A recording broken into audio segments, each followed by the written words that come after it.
Thank you for everyone who's joined so far.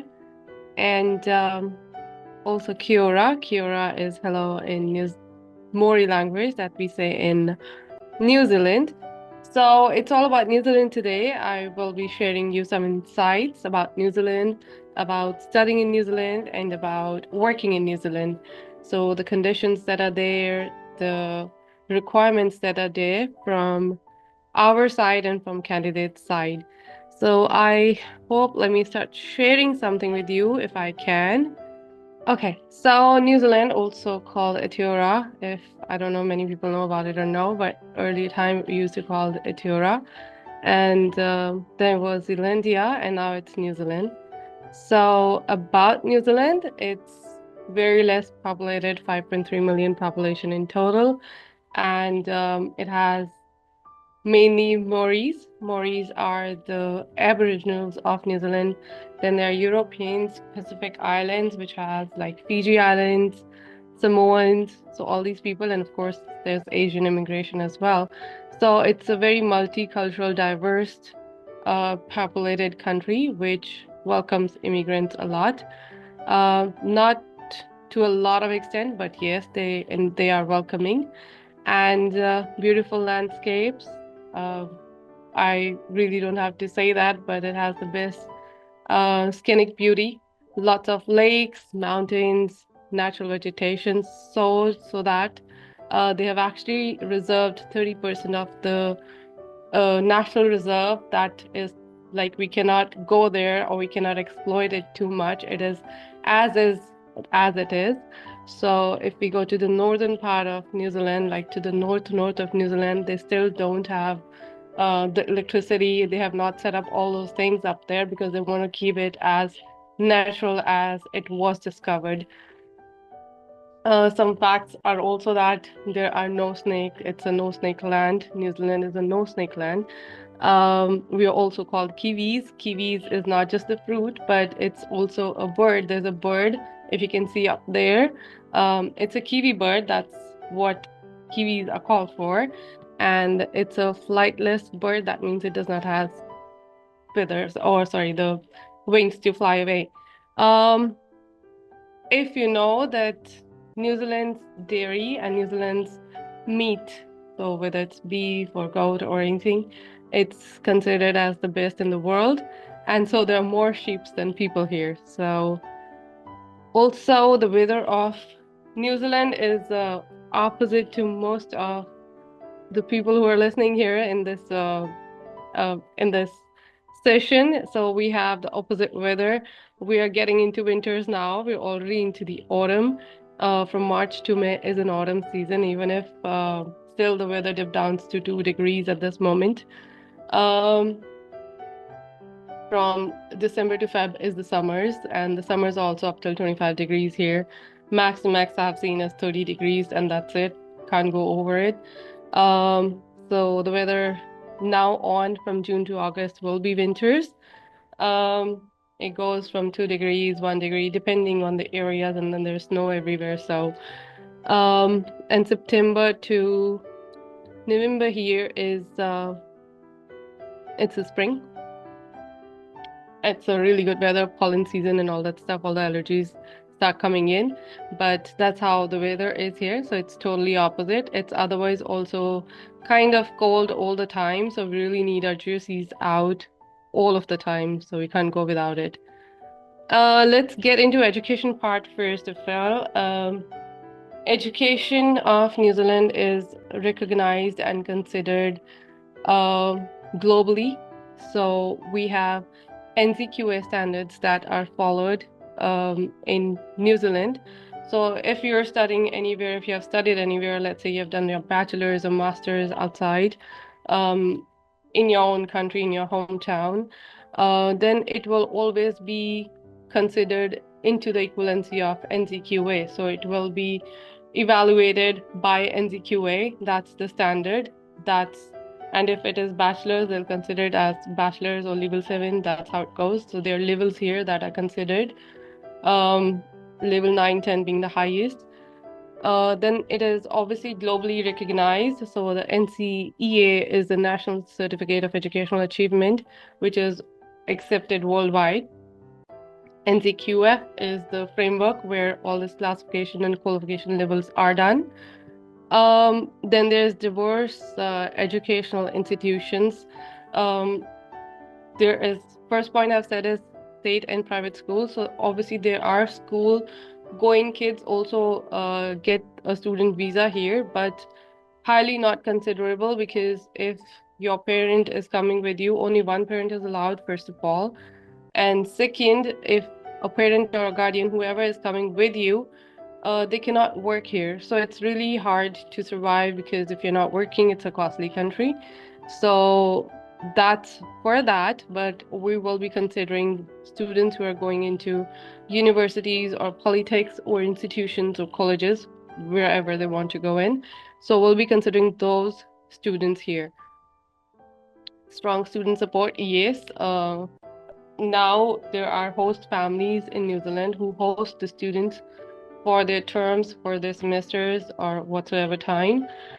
These are all recognized by the universities or the colleges or the institutions, and they are authorized to host the students who come from international places, and they're allowed to host them for their time being. Back in days, the universities and the institutions, they used to allow at least 2 to 3 weeks of free accommodation to the students. It still happens in inward cities like those, but in major cities like Auckland, Christchurch, now they have got into the host families considerations. Apart from that, also, otherwise, if the students are coming, it's very easy to find accommodation here. It's only a ground level or a bungalow set up here in all the houses. So there's no basements, there are no upper levels. It's only a ground level, and there are 3 to 4 bedrooms. 80% of the houses is like that. Uh, Hi, Harleen. Sorry if I'm disturbing. My team have actually sent a request to join the meeting. If you can please accept.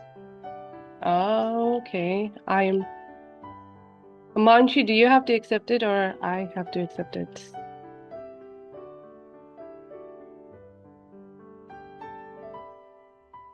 Ma'am, there is no one in the waiting. Hardly, ma'am, you can start. Okay. So yeah, now the accommodation I was talking about. So students can have the accommodations here very easily. It's provided. It's somewhere $220 to $250 kind of stuff, or sometimes $180 as well to $200 per week it goes, and per room. So that's how it is. Normally, you get a room, you have to have a shared washroom sometimes or shared kitchen, but it's easy to find accommodation here. It's not a tough job. Um, After your studies, after your the candidate is done studying 2 years, 3 years, whatever course he comes for, they are allowed to have a post-study work visa, and this visa would lead them into residencies as well if they are into the eligible category of the work visas. So work visas I'll cover after this, and there you'll know what I'm talking about. So yeah, there are work visas. Once your study is done, you get your PSWE, and then after that, you can apply for your residencies if the category you are in eligible for residency. It's practical training. More of it is a practical training. The studies consider more of practical training in these Western countries, so there are less of theoretical stress on it, but more of the practical based learning. Um, there are flexible learning options nowadays. Obviously, there's online classes. You can choose your schedule according to you. There are flexible classes. You can either sometimes if some of your courses don't have a prerequisite, you can actually pick up the next term's courses also. So there are different kind of flexible options. Once you're here, you'll know your candidates will see that. Cost of living I've already covered. It's like basically the accommodation part. Academic year and fees here are academic year goes as per the calendar year here. So our semesters or our schools and colleges to universities, everything they start from Jan and Feb first week and they go till December. mid of December, and that's when your break starts. Um, so they start from Feb, typical. Then they go up to July, and then there's August to December. That's the second semester. There is also a summer school that's available during January to March. If you remember, January, December are summers here. So that's a summer school also. If you want to consider, if your candidate wants to consider that, they can do that. If there are available courses at that time, they can always choose it. International student fees is that's a typical range from 20,000 NZD to it goes up to 30 or whatever, and then 25 to 50 for the postgrads. So those are the courses and those are the fees, and that's per year. That's an annual fees. So it's for 2 semesters. IELTS is a requirement for sure, and most of the colleges, institutes, and universities they consider IELTS more than any other like TOEFL or IELTS or PTE or any of these modules, but they consider more IELTS than any of these other options. So for undergraduate programs, the minimum score is 6 overall, and they can have 5.5, not less than that. For graduates, obviously it's 6.5, and then there's nothing less than 6. Some universities do consider 5.5 as well, like the one that I've shown there is University of Waikato. They can consider sometimes 5.5. Some courses, they can also take 5.5. They're a little flexible and negotiable, but for your candidates, make sure you tell them they have to achieve this target. In case they have a 5.5 in one band or so, in one module or so, we can still consider that, depending on the university or institute they're applying up. Some of the excellent universities here are University of Auckland, University of Otago, Massey University, Victoria University of Lincoln, University of Waikato, University of Canterbury, Lincoln University, and Auckland University of Technologies. There are a few institutes or colleges that you can say, which is Wintec, it's Waikato Institute of Technology, Te Pukenga, Otago Polytech, NZ Welding School, Ara Institute, it's one of the major ones. NZMA, Manukau, Institute of Technology, and Southern Institute of Technology. Going on to work visas. Work visas, there are many kinds. One that I just told you before is one that you get after your study visa is done. So it's the post-study visa, work visa. And the other category that since we are dealing with the foreign workers or hiring foreign workers or vacancies for foreign workers, we will only deal with the category that's called AEWV, that's Accredited Employer Work Visa. So in New Zealand, what happens is your employer needs to be accredited in order to provide the foreign workers a job offer. So this is a total of the immigration process that is to be done by the employer to have the accreditations done and to have that authority in their hand that they can give offer to the foreign worker, and then they can apply for the visas based on AEWV. That's the category. And under this category comes like normal visa, which is called a skill visa or a normal work visa. Then there's a WTR visa and there's an STR visa. So the normal work visa is a work visa where you will get a work visa, but it will not be eligible for residency after. It will be a work visa, can be extended 2 years, 5 years, whatever years, but it will not be considered under a residency. Some examples I've shown here is cleaners, truck drivers, salon workers, and there are much more than these also. So these can come here, work on a work visa, stay on a work visa, but they will not be considered under a residency, or they will not become eligible for residency if they stay under these categories only. Now, up till last year, these were also considered under the residency sector or eligible for residencies, but since last year, they have been taken out of that category. So when you're applying for a normal work visa, it comes under a skill level where you need IELTS. So you need to show your English language skills, and mostly it is CLB 4. That's all they require. Max to max will be CLB 5. That's about it. That's all they require under IELTS, and it's a general module that you have to cover up. Going on to the WTR visa, it's a residency visa. This is largely considered nowadays, and this visa will provide you 2 years of work, and then after that, you are eligible to apply for your residency. So right after 2 years, you get into residencies. Um, and this is the rule, this is the policy of it. So under work visa, you have to work under your accredited employer for 2 years, and after that, you file for your residency under the same employer. Um, since dairy and farming are one of the major sectors in New Zealand, so if you're coming as a dairy manager also, or as a farm manager or worker, depending on what scale it is, butchers, IDI holders like welders, fitters, plumbers, all these are all considered under WTR. There's telecommunication technicians also under IT. They come under WTR as well, and there are many more categories.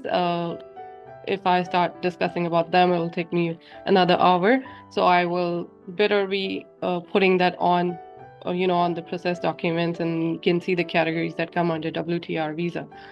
Um, Similar to that is STR. STR is straight to residency. So if you are getting accredited from an employer who is giving you an accreditation to come over and work, you are coming straight under residency. So there's no work visa, work condition requirement of 2 years or anything. You're coming straight as residents, which includes engineers, doctors, nurses, dentals. There are many, many more categories under this as well.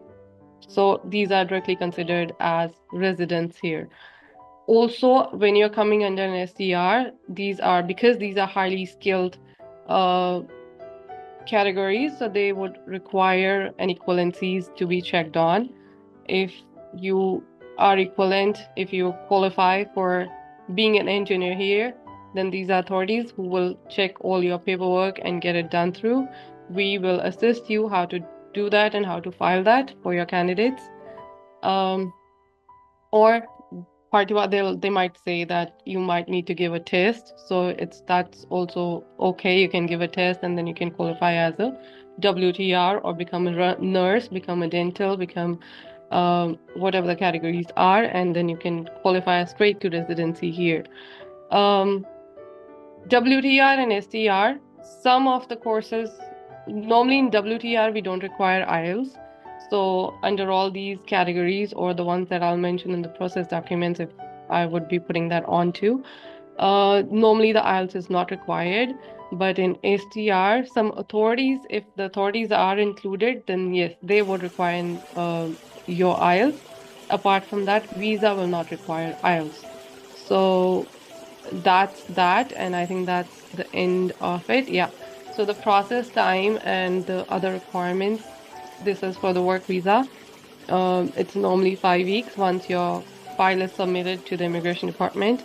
It will take about 5 weeks. About 5 to 10 days, you do receive your medicals. Once your medical is received, after that, once you submit your medical, it takes about 10-12 days after that to get your visa done. So duration of the visas, they remain from 2 years to 5 years, depending. And pieces accordingly, if it's from 2 years or 3 years, it's from $750 to $1,540. Medical is required, and it's done by the authorized panels in your countries. And it's only when it's requested by the immigration department, or by the NZ department. So when they ask, once your file is submitted for the work visa, then after about 10-15 days, they would ask you about the medical. And when medical is considered that your visa is done, it's just now you need to complete your medical formalities. Once that is done, after about 10-12 days, you normally receive your visa. PCC is required. PCC is a police clearance certificate that is required and is to be submitted with the file itself. When we are filing for the visa, it's required right at that time, and it's required from all the countries that you might have lived in last 10 years, or from 18 years over. So they would require it from all those countries as well. The visas in New Zealand are online, so these are e-visas. So you'll have a paper visa. It's not a stamped visa. Your passport is not required for it to be submitted anyway, but it's all online, and you receive your medicals also online, and you receive your visa also online. So that's that. Now we can go to questions if you may have any and many. So I'll just stop share.